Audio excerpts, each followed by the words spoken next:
Bonjour à tous, je suis ravie de vous retrouver aujourd'hui dans cette nouvelle vidéo avec une nouveauté de notre boutique j'imaginesse.fr qui s'intitule « Qui se ressemble s'assemble ». Le but du jeu sera de trouver un critère en commun pour pouvoir vous débarrasser de vos cartes et bien sûr vous allez avoir plusieurs possibilités de jeu. Dans la boîte, vous avez donc des cartes avec 2 photos dessus, donc ce sont des photos réelles. Et puis, vous avez également un paquet de cartes avec des consignes. Alors, vous allez avoir des consignes plutôt sémantiques, par exemple la même couleur, la même forme, la même localisation, etc.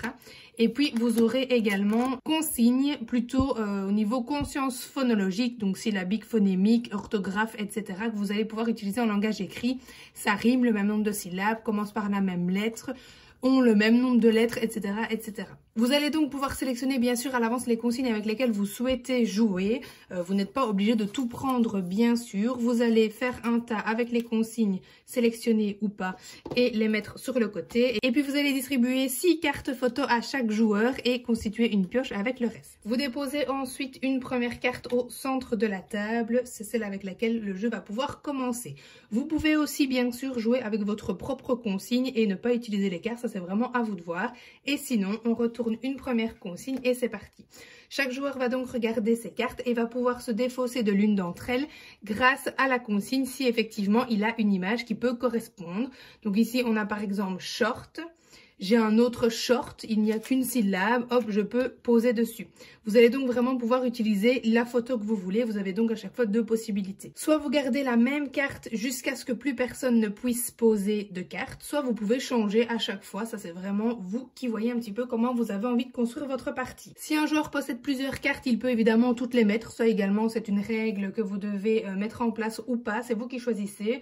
Pour une partie plus rapide, effectivement, c'est intéressant si vous souhaitez l'utiliser par exemple en fin de séance et aussi distribuer plus ou moins de cartes en fonction de la longueur que vous souhaitez accorder à cette partie. Comme je vous le disais, vous allez bien sûr aussi pouvoir jouer sans les cartes consignes et simplement pouvoir trouver vous-même un critère en commun qui n'est donc pas forcément le même. Par exemple ici, voilà, je pourrais mettre moyen de transport. Ici, je pourrais mettre les outils. Hop, j'ai encore un outil, etc. Vous allez pouvoir jouer de cette façon chacun à votre tour ou bien ajouter également une variante de temps où il faudra être le plus rapide pour pouvoir déposer ces cartes et le premier qui les aura toutes jetées aura donc remporté la partie. Donc moi j'adore ce genre de petit jeu où il faut être un petit peu speed.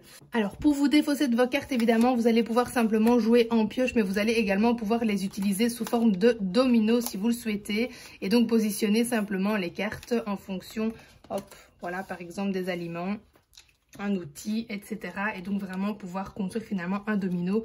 Donc bref, ce sont vraiment des cartes finalement que vous allez pouvoir utiliser de diverses façons. Et je vous donne d'ailleurs 2-3 petites idées juste maintenant. Une autre façon également d'utiliser vos cartes, ce serait simplement en expression orale de demander un petit peu les ressemblances et différences qu'il y a entre les 2 photos d'une même carte et pourquoi pas essayer de faire des liens avec.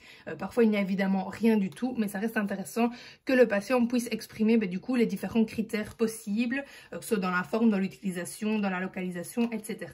Et une autre façon détournée également d'utiliser votre jeu, ce serait simplement de pouvoir créer une phrase avec les 2 photos présentes donc sur l'image. Je vous laisserai découvrir évidemment toutes les variantes et idées sont inscrites sur la petite notice. Et en attendant, eh bien je vous dis à dimanche prochain pour une nouvelle présentation de jeu.